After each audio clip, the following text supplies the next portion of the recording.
Good evening. My name is Brother Steve Jones. I'm the General Chair of the Voteless Peoples to Hopeless People. I want to thank you very much for attending this session this evening, where we're going to talk about the 2023 election and key activities, in addition to what we need to do from the Brotherhood's perspective to make sure we're engaged in our communities, because it's going to be a very busy election cycle. So with that, let's get started with the slide deck. You know, when we ended the last year's presidential election, midterm elections, it was very busy, and there was concerns about the red wave and blue wave and how things were going to end. Regardless that we saw at the House of Representatives, it took 15 votes to get a speaker nominated. So we're still going to be fighting. So whether it's in 1937, when Jill Tandy came up with this phrase, it seems like year after year, decade after decade, there's still a struggle within our community for access to the polls and for recognition. So tonight's agenda, we're going to cover quite a few points. In the past, we like to keep these to about 30 minutes, but hopefully we'll cover information to help our chapter to be focused in this election cycle. This is a key chart that we share each time we get together to let brothers know that it's every voter, every election. First of all, we vote, but keep in mind that there's activity each year. And we'll talk more about what's going on in 2023 and down ballot elections, as well as preparation for 2024. Brothers, I think you heard this phrase woke. I heard it several times today on the news. The bank that went belly up, they're accused of being woke because they had programs that would benefit the environment, women's rights, things of that nature. As we go forward, I think transformative is a better word to take a look at. We need to focus on those candidates that are going to be making a change to make life better for our communities, for our families. Woke, as a phrase, it's been co-opted. As you go through it, I asked you to search Google. You'll see that really it's a Black phrase that's been taken over by conservatives to cascade people and their desires for achievement. You'll see that basically woke is just, I call it a weasel word, a gobbledygook. It's a phrase that's taken over to try to say that the left, the middle of the road people, we're not paying attention. But if you take a look at the phrase woke, it really came out in the 30s by a singer by Ledbetter, and it talked about woke as far as Black people was that we need to be aware of our surroundings because in the 30s, you know, obviously with lynching, things of that nature, we need to be make sure we're aware of what's going on in our communities. So woke is a phrase that's been taken over by conservatives to impact our communities and more social action activities. So let's be mindful of these phrases and how they're used. And I think it's very important for us, brothers, to think about what makes sense. Do we be transformative, or we're making a change for the better, or woke, we're basically trying to figure out who we can disenfranchise. Also, it's always important to remember that, as you can see, in the 60s, it was a poll tax. Now we have voter suppression. So if someone says to you about being woke, I would think I take that with a grain of salt, because I would think that they're not having our interests, our community's interests at heart. So now let's take a look at a couple of things as we go forward here. In April, there will be a number of elections. One that will be important is in the state of Wisconsin for the Supreme Court.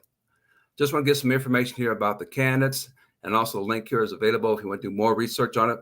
But for the brothers in Wisconsin, it's going to be a very critical election.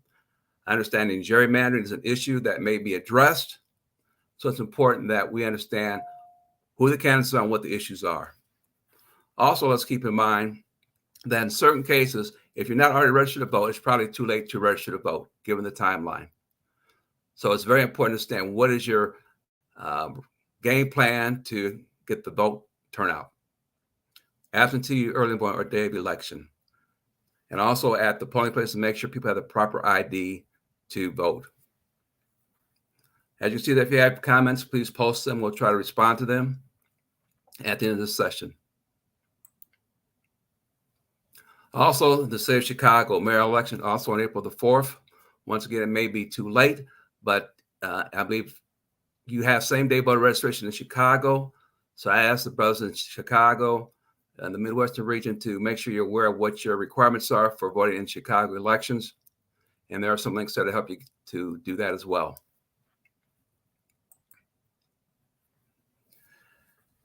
The other key part for this 2023 cycle, we had the three gubernatorial elections, Kentucky, Louisiana, and Mississippi. And it's very important that we take a look at how we can engage, especially in these critical elections. And really, folks, I think there are two that we really want to focus on. Kentucky, clearly, the incumbent is running for re-election. And you can see there the dates of the primaries and the election, with the primary on May 16th. The filing deadline is passed. And I don't know quite sure who the final candidates will be that will go against the current governor. But clearly he won by 49.2%. So once again, voter turnout in all elections is going to be critical. The next two, Louisiana and Mississippi. I was doing some research the other day, and the two poorest states in the union are Louisiana and Mississippi. I think you'd agree with me, brothers, that in those states we have a high Black population. So it's critical that we engage those communities, those states, to see if we can make an impact in the outcome of those elections. And clearly with Mississippi, especially in Jackson, with the water issues, things of that nature, would encourage brothers in these states to get engaged with the League of Women Voters and others that will be having candidate forums to make sure that you're present and that you're participating and that you have some questions for these candidates to make sure that they are in tune with your needs and interests in your communities and that they're going to be responsive to your requirements.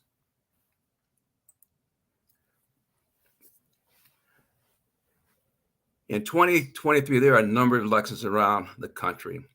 So with this particular link, which is going to be, I believe, scanned at the bottom of the page, you can copy and paste that.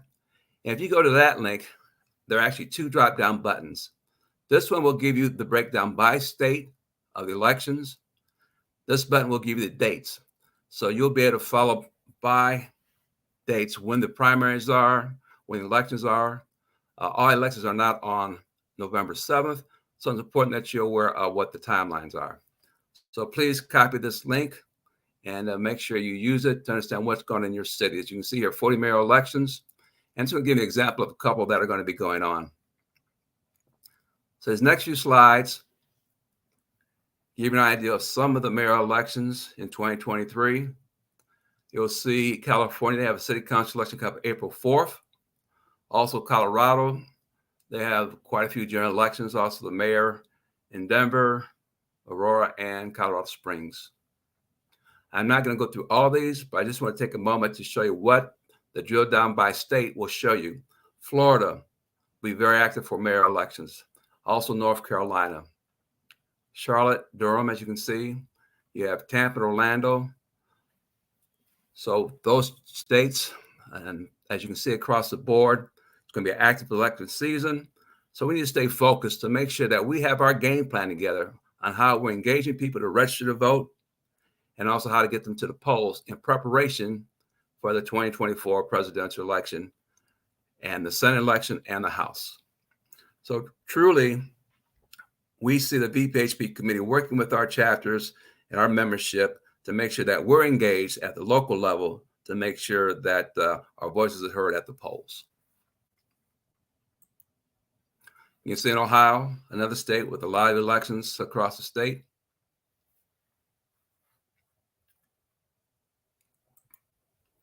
Pennsylvania.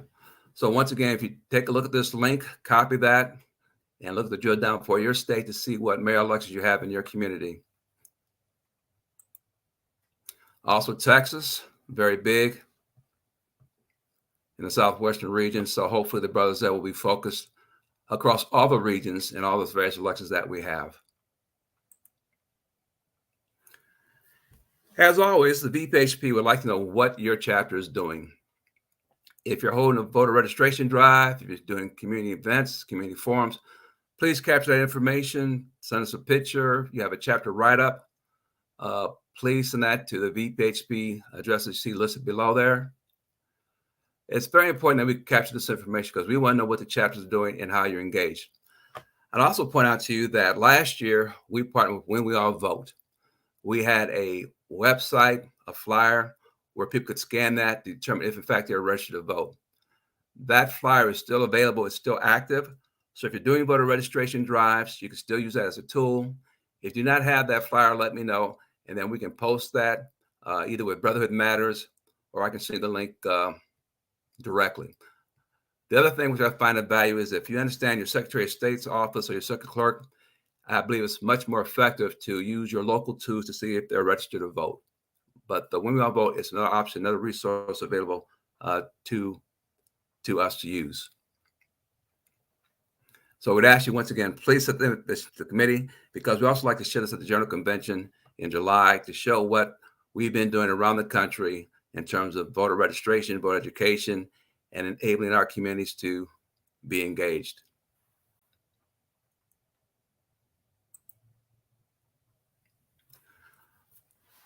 Also, as we get ready for the 2024 presidential election, we need to think about the candidates who are going to be running for the U.S. Senate in this class. As you can see, there's going to be 33 Senate seats up. There'll be 10 held by Republicans, 20 held by Democrats, and 3 independents.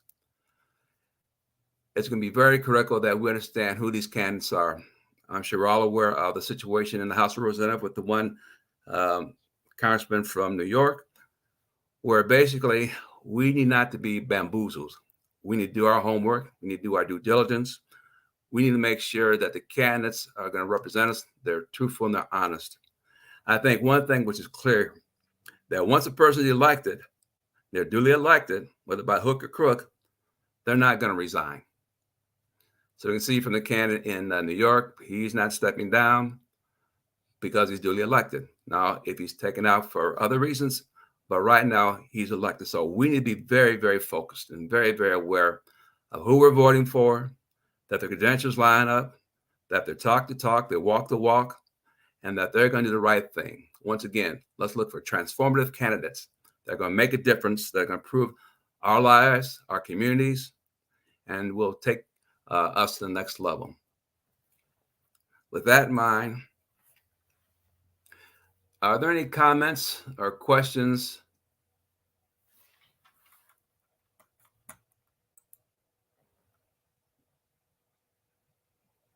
If not, once again, we'd like to encourage you to think about your voter registration, to know the candidates, know the issues. Once again, on election day, what's your strategy chapters for voter turnout? Absentee, we strongly encourage that to get your ballots early. If need be, early voting or election day voting. One thing I found as an election poll worker last year, if a person moves, their polling place may be different. So people need to make sure that their mailing address is current and that they have the correct polling place to avoid getting a provisional ballot. It just makes sense to do it right the first time.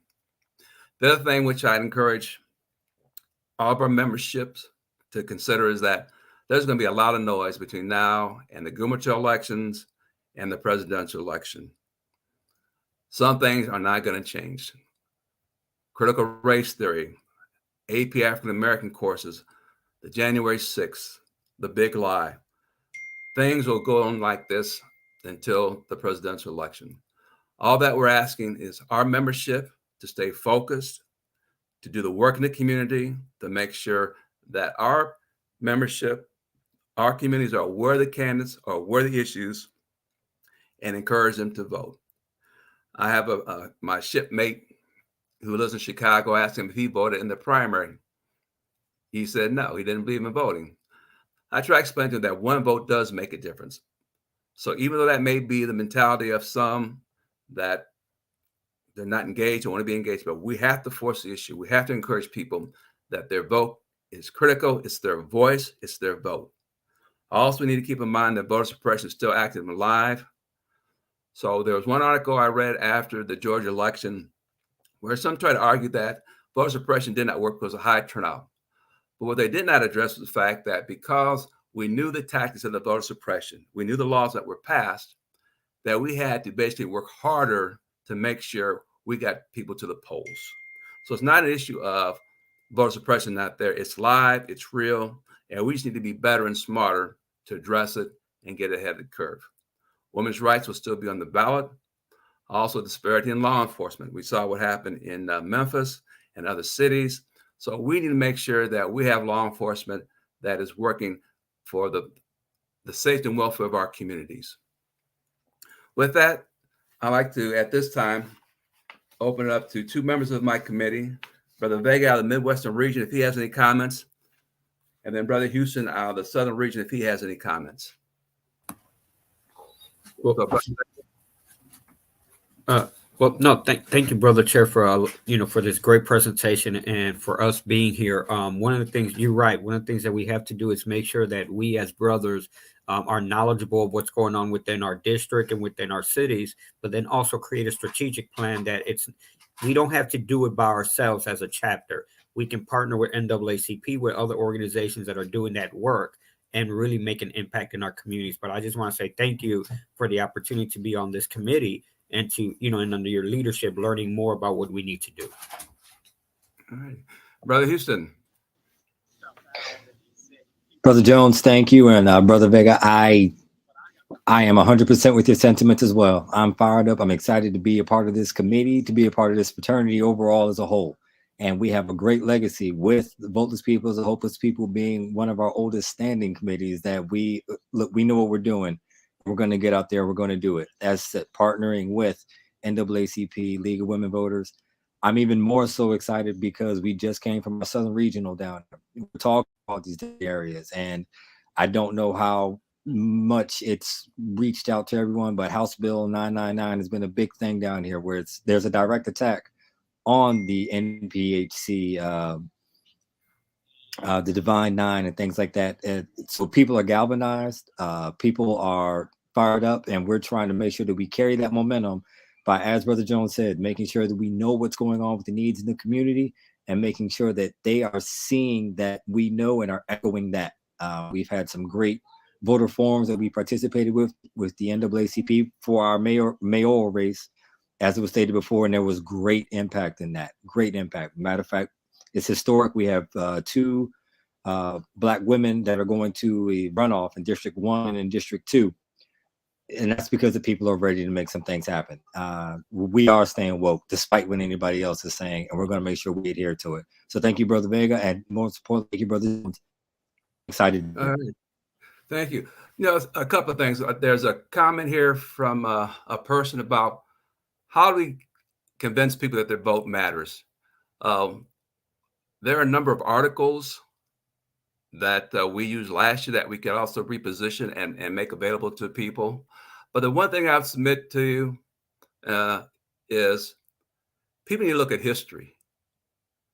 That during the Civil Rights Movement, the number of people prior to that were lynched, tortured, shot at, denied the right to vote. And quite frankly, it may not be as bloody as it was back in those days, but psychologically, it's just as bad now.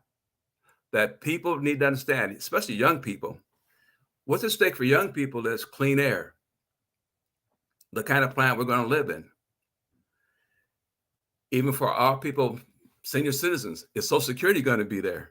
Young people, if they want to change the age of retirement to age 70 from 61, that's a lot more years of working. So do you want to have politicians that want to basically clean up their mess on our backs because they've taken the money from Social Security and spent it for other things? Those are the type of issues that we need to communicate to our communities and to our young people.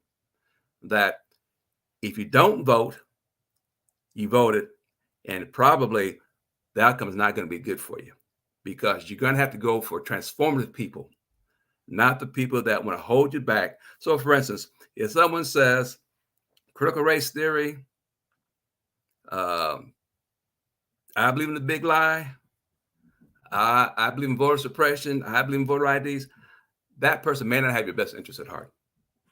Now, if someone says, I believe in a fair, equitable society, I think everyone should be given a fair shake, an even break, parity, equity, however you want to phrase it.